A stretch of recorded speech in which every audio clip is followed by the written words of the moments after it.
Welcome and thank you for tuning into our special segment. On our special segment today, I will be in conversation with Amina Dedefo. Amina Dedefo is a local Oromo youth who is heavily involved in local politics. She is currently working as a political director for MyDFL and a policy associate for Council Member Kevin Reich in Ward 1. Today we'll be discussing youth and politics, importance of political engagement, and the importance of community organizing. Stay tuned and stay with us.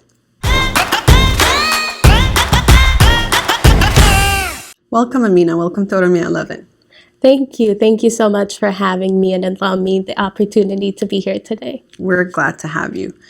So we're just going to start. Who is Amina? And can you tell our viewers and us just a little bit about yourself and your background and your upbringing? Yeah, absolutely. I'm an immigrant, a Muslim woman. I have many compounded identities, but I came to this country when I was 10. I grew up in an area that's predominantly white. I went to school where I think we were the only people who were Black on our neighborhood. Mm-hmm. So it was a predominantly white school, but it was also welcoming. Obviously, the racism issue was still there, but I had individuals that were there, and it was a very, I would say, thriving environment for an Oromo individual like me. I know you said you came here as a 10-year-old, and so you were enrolled at elementary school. As many of us, first-generation immigrants, we have to come acclimate to the culture. Tell us a little bit about that. What was your experience? Yeah, I came when I was 10, like you said, and I actually started in Ann Sullivan, which was a school in Minneapolis. Mm-hmm. And so it was, I remember my first day very vividly because of what happened to me. Yeah. So when I came here, I did not know English. I knew hi and bye. Yeah. That was about it. Yeah. So whenever I saw a white person, I said hi and then bye. But on my first day of school, I had my backpack. I had this cute pink dress my parents bought me. I was so excited. I was going to white school. I was going to learn everything. And so it was the first day, and the kids in the classrooms did not have their backpacks. And I was just looking around and thinking, oh, okay, I was the only kid with a backpack. So cool. And then I went to go sit down, and then the teacher brought me to the front of the desk, and he said something which I did not know because it was in English. I only spoke Afan Oromo, and I spoke Amharic at the time, which I don't now. But and I went to go sit down, and then he brought me to the front again. Did not know what he was saying, and so he took me out to the locker, and then he showed it to me. But he was saying, put your backpack in there. And I was like, okay. So I looked at it. I went back in. And with your backpack with on? With my backpack on. And everyone laughed at me. Oh. Everyone. And the teacher kept talking to me. I didn't know what he was saying. So I just went and sat with my backpack. Yeah, I think that's a story that so many of us can relate to, because I didn't speak English when I first came. So that was really hard to navigate. Yeah, and I think it's a hard process. Yeah. But see, now you speak English fluently. Yeah, I'm pretty decent. So after that, I know you also moved into a predominantly white neighborhood in the suburbs. Mm-hmm. Your experience there was, as you said earlier, is pretty fair, mm-hmm. And they were pretty accepting.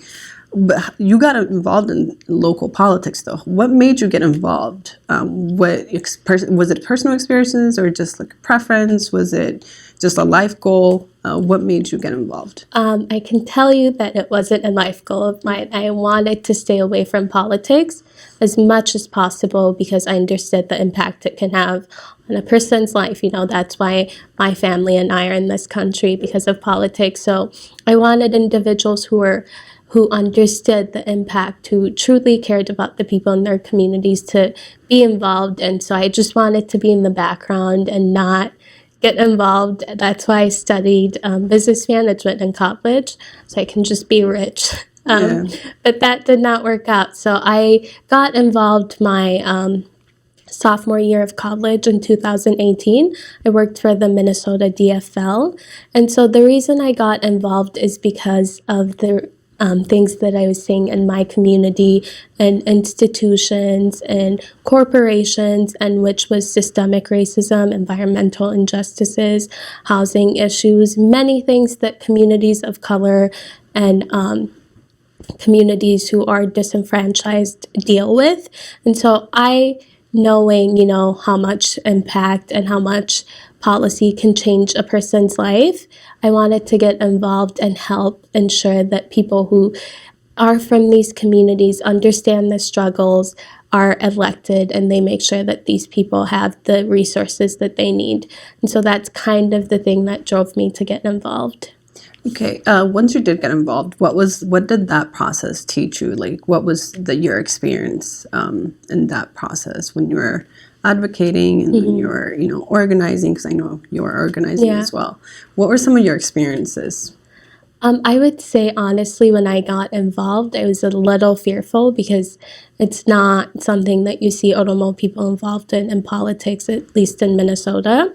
And so when I got involved, I wanted to meet people who, are from different backgrounds, who are in this work for similar reasons as mine, just to help communities of color and work with individuals who, had similar values as me and who wanted to help communities of color and communities who are disenfranchised and marginalized communities as well. And so that was one of the things I was really looking forward to. And I did meet those people.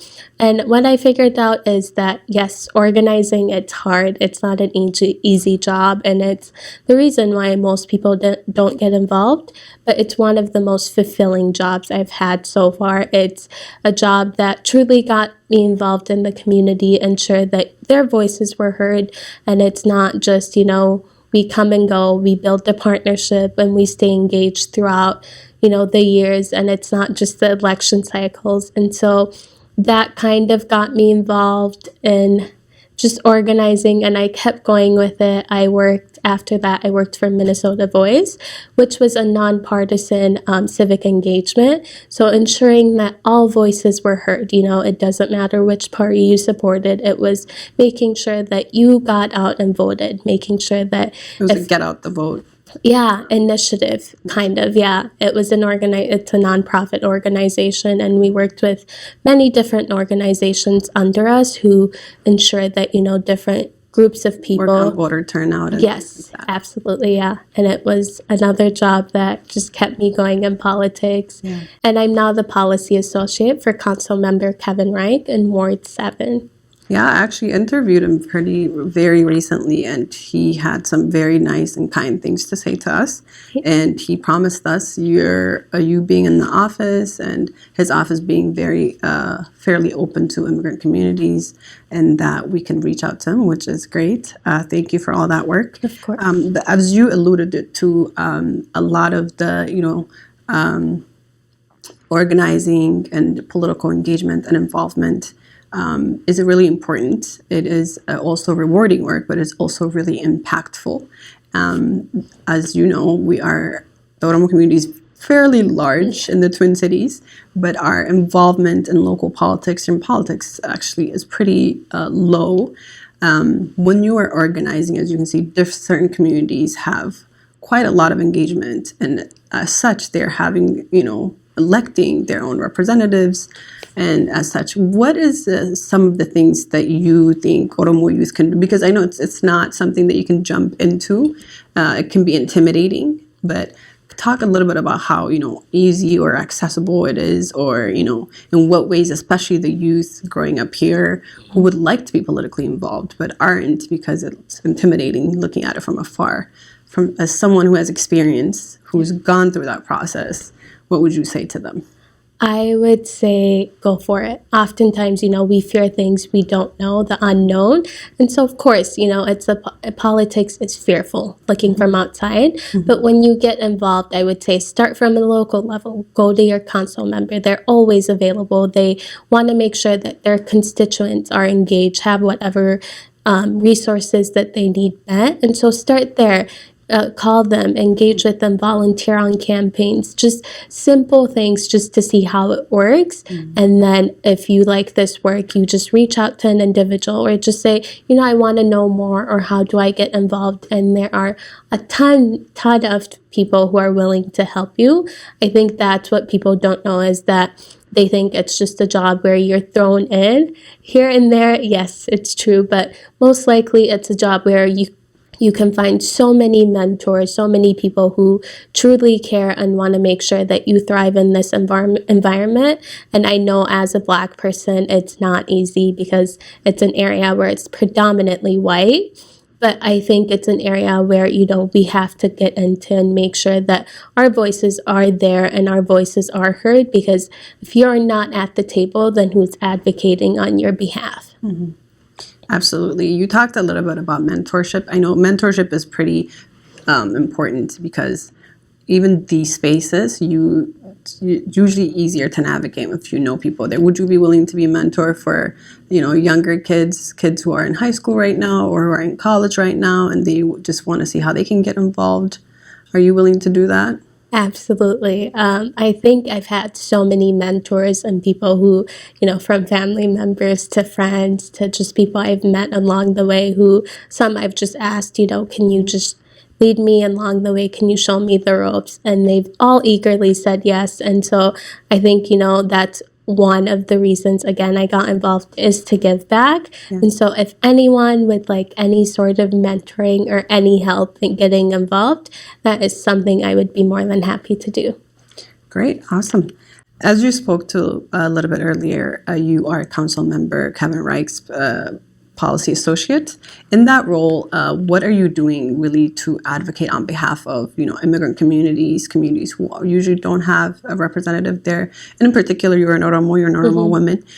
What are you doing there, advocating in that office for the Oromo communities that are your constituents? Yeah, so what I've noticed, it's a recent job that I've started, but what I've noticed so far is that the conversation changes whenever you're in the room. And so by that, I mean, a lot of people, I think, in City Hall yes, they did know the population of the Oromo people, but when I tell them I'm Oromo, I come from this community, they want to know more. They want to be engaged with this community. They want to make sure that they also have, some sort of communication partnership with them. And so and I would say is, a lot of times, if your community is not somehow connected to these offices and working with them, oftentimes you are left out when it comes to budgeting season, when it comes to time, to make sure that these communities have resources. If you don't reach out to these offices, be engaged with them, let them know if there's a pothole that needs to be fixed, if there's water flooding somewhere in your streets. It's just these little things, engaging with them, making sure that, they know that you exist. They know that you are engaged. They know that you keep in touch with their office and that you keep up with whatever they're doing. I think that changes the conversation, and it puts a little pressure on them to say, okay, I have this community who I haven't helped is a large number, and I need to make sure that whatever they need is being met. And so I would say, even if you don't get involved, make sure that you're engaging with the offices. Find a way to make sure that, community leaders, especially from the Oromo side, have some sort of connections to all of these offices, because when it comes time for help, these are the people that are going to be there to help you. Thank you for that, Amina. Last time a council member, Kevin Reich, was here, I spoke to him a little bit about some of the resources that are pertinent to the Oromo community, such as literature in Afan Oromo and health institutions and other government agencies and organizations. What can the Oromo community, not just your constituents, but who live in the Twin Cities, how can they really advocate for that to be a reality? Because parents, a lot of times, we've both experienced that they don't really know how to navigate especially when they're newcomers to this country, they don't really know how to navigate, because a lot of it is language barriers. To kind of mitigate that, what are some of the things that Oromo can do collectively to advocate for themselves in that regard? So to standardize that, I think it's just an ask. Oftentimes, even in the city, at the city of Minneapolis, whenever, there's a language that's not there and a community member or someone advocates for it, then it gets approved. And so the goal, I think, of every entity is to make sure that they are engaging with whatever constituent or whatever individual that's going to them for their resources. And so they want to have these resources in every language as possible. And so other communities that have these languages available is because they asked for it. And so I feel like the Oromo community, one of the reasons why our language is not out there as much, even though we do have a large population, is because a lot of areas we haven't been making the ask when it comes to healthcare, hospitals and such. Yes, there are other languages, but Afan Oromo isn't there because no one has taken the opportunity to reach out to this hospital or this specific place to say, Afan Oromo is not being offered. Can we get it offered? And talk to them. And they'd be more than happy to do it. And that's something I noticed at the city is oftentimes when something isn't there, constituents reach out and then our office reaches out to the individuals in the city who deal with this. And then a couple of days later, that resource is there. So the gist of it is to make that ask collectively. Yes, it's not, it seems very hard, but it's just making that ask. It's that simple. How do you make that ask? Is it, do you call in? Do you come into the office? Do you email? Do you go to the website? Or all of the above? I say all of the above because at least in our office and our city council offices, every email, every voicemail that you read is read, is heard, is seen. And so I feel like whichever way you want to go about it, someone will see it and they will reach out to you. And I think everybody wants to help me ensure that, you have the resources and necessities to thrive and be engaged. And so I just say reach out, and if you need help, there are people who are willing to help, like me and other people who you can reach out to for these resources. And so just make the ask. It's that simple. I know it seems hard. Make the ask. I'm sure our viewers are listening right now and they will make that ask. Just kind of to go back to the beginning of your political engagement journey. I know as we see, there are certain communities, even immigrant communities, newcomers, who have become political forces, who are politically very significant and very visible. The Oromo, although our number is very large, and although strides have been made by different people and different groups, we're just not there yet. Based on everything you've seen, based on everything you've experienced, what do you think, what can you say the Oromo collectively can do to be politically visible and politically significant in the Twin Cities? Yeah. Or in Minnesota in general, because it's pretty spread out. So we can start with Minnesota. You've been in organizing as well, and I think you would say the same thing as me, is that we're not organized. Other communities, they have people who teach them about caucusing, about going to which area to vote, just these little simple things, making sure that they have representatives elected. And so it starts with making sure it's someone from your community, and that way that person is there, you reach out to them. And so they have that connection, and that connection for them, it's just growing. And now, they have a congresswoman in office from the Somali community, Ilhan Omar. And so that, it's work they've been putting in, whereas the Oromo community, I feel like when it comes to organizing even on a local level, we are not there. We don't have any entity that ensures that everybody, when it comes time to voting and making sure that, not just our individuals, but people who support our community are elected, people don't show up. And that causes this generational disconnect. If your parents are engaged in politics, oftentimes you don't really care. And so that generational disconnect goes to the younger generation, and it just continues.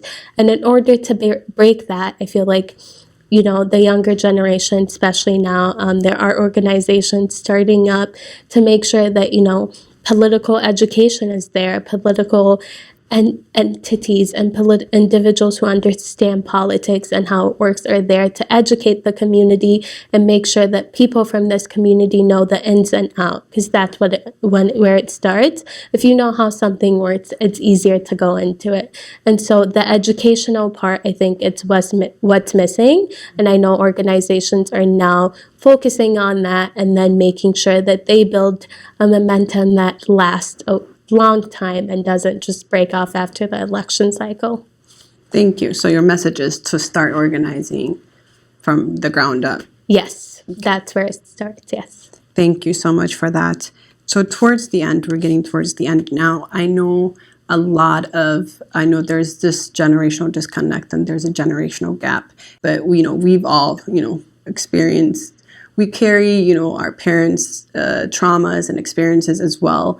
And even that being said, the older generation might care more about America's foreign policy because it directly impacts, our homeland, our birth countries, and, what's happening to our families there. And then there's the generation, like us who are kind of in between here, who experience both that and, America's domestic issues here. Our parents do too, but, to a different scale. Yeah. And then there are youth who are born and raised here who, there is that disconnect also between diasporic Africans and then African Americans, just because of how the system is set up. But there are youth who experience life with that, similarly to the African American experience here, and so they're more attuned to the to the Black Lives Matter movement. We're more attuned to that than our parents' generation, possibly. So for you, I'm sure it's kind of like me that we feel both of those struggles are interconnected. Like the Black experience, the Black struggle is global. For example, in the aftermath of George Floyd's murder, there was a Black Lives Matter movement, which took over the world. And then as Hachalu was assassinated, and Oromo youth who were protesting in the Black Lives Matter movement now started protesting, the violent onslaught of the Oromos and the aftermath of Hachalu and the violence that took place in Oromia. And I know there were groups of Oromo youth who were organizing who, were trying to build that solidarity and that alliance. And we saw a little bit of that. Yeah. How can we do more of that on a bigger scale based on what you've seen? And I know you followed that very closely. I did. Yeah. So to do that, that happened because it was obviously the timing worked out very perfectly as well. There was another issue that was going on, and it was both systemic injustices, And so I think that specific time, I think the timing was also perfect. And also the kids, we saw the power of protesting on a global level during that specific time. And so the kids, I think, seeing the power of that and just wanting to ensure that, the struggles that they were facing also was being seen and heard with around the world. And so they worked with these other youth and they shared their story, and these youth, obviously understanding what they deal with every day and systemic injustices, join them. And so I think it's educating about each other about the issues that you face as a community and not looking down on anybody else's struggle and saying, what, I see you, you're struggling, I will show up for you. It's that simple. You can't expect a community to show up for you if you don't show up with them, and it's vice versa. So showing up for each other and with each other. Yeah, educating each other on the issues that you're facing and showing up. It's those two simple things, but in the end, they have a huge impact, as we've seen. Thank you for that. Yeah, we're going to get to a point where, we're getting to the end. I always give this moment as, a chance for you to, whatever message, especially for the youth who are growing up here and who, aspire to be politically engaged and involved and, might want to run for office. What are some messages, last minute messages that you would like to give them? The message I would say is just do it. To just go after what you want and not be fearful. Oftentimes fear stops us from going after our dreams, and we live the life, we're not meant to, but we go with it because we're too afraid. And so I would say, go after what you want. You know, there every day there's a new challenge. Rise up to it. Don't be scared. And oftentimes, you know, if things don't work out on the first round, there's always round 2, round 3, round 11. I mean, if you look at the founder of Alibaba, I think he applied to Harvard about 11 times, did not get in, but he went on to create one of the biggest companies in China. And so don't fear fear itself. Fear is a good thing. There's times I failed and I have been very disappointed in myself, but I realized that those failures are actually my greatest accomplishment. They got me to where I am today. Yeah, and I would say they're actually the greatest thing you can have is to fail because you know how far you want to go then. Hawaasni Oromoo Minnesota keessa tokkoffaa ijaarame garuu hawaasni nu booda dhufan humna baay'ee qaban. Maaliif hojjetan isaan uf ijaaran? Diqqaarraa guddaarraa isaan paaliitiksii keessatti nama ofii kaayanii yeroo hunda hoo elekshiniin dhufu isaanii hojjetanii isaan community biraa wajjillee wal ijaaranii isaan hawaasni keenya baay'eedha ummata baay'ee qabnaa bakkeen deemnullee bakkee baay'eetu jira so ummata keenya walitti qabnee guddaa suutumatti jalqabna waggaa baay'ees jira ummata baay'ee qabnaa haga feenullee itti yaallu bakkee tokko geenyee dandeenya jedha kanaaf walaa ijaarru waliinaa wajjannu walaa kabajnu community keenya bakkee tokko geessinu. Thank you for that inspiring last message, Amina. It was wonderful to have you here. Hopefully you'll come back and see us again because we are right down the block from you and City Hall. We would like more of your colleagues to come see us, and thank you so much for sharing your experience and your journey with us. We really appreciate it. Thank you so much for having me. It truly means a lot, and yeah, I hope we build a partnership and stay connected going forward. And I would like to leave them my info for individuals who are, Oromo and don't understand English, just to make sure that they're able to reach me. Yes, please go ahead. Namoonni naqunnamuu barbaadan yookaan wardii waaniif Minneapolis keessa jiraatan karaan akka itti naqunnamtan as jala barraa'ee jira naqunnama.